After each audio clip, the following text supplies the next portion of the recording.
కానీ ఎంత టార్గెట్ అయినా మీరు లాస్ట్ టైం 2019లో ఎమ్మెల్యేగా గెలిచారు, మంత్రి పదవి కూడా వచ్చింది, పార్టీ అధినాయకత్వం మిమ్మల్ని అంటే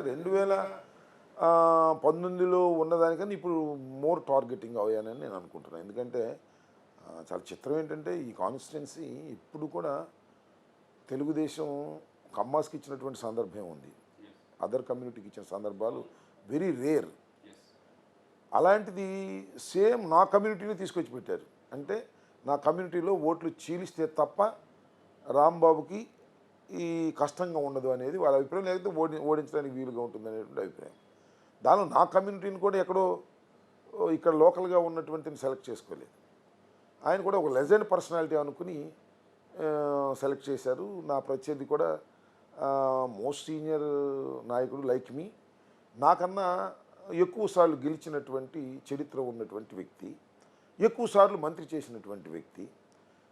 ఆయన కూడా ఈ పార్టీకి సంబంధం లేనటువంటి వ్యక్తి, ఏ పార్టీకి నా ప్రత్యర్థి రాజకీయ పక్షమైనటువంటి తెలుగుదేశానికి ఏమాత్రము సంబంధం లేని వ్యక్తి, ఏమాత్రము పడని వ్యక్తి, చంద్రబాబు నాయుడు గారంటే గిట్టని వ్యక్తి, చంద్రబాబు నాయుడు గారికి కూడా అసలు కొరకరాని కొయ్యగా కొంతకాలం ఉన్నటువంటి వ్యక్తి.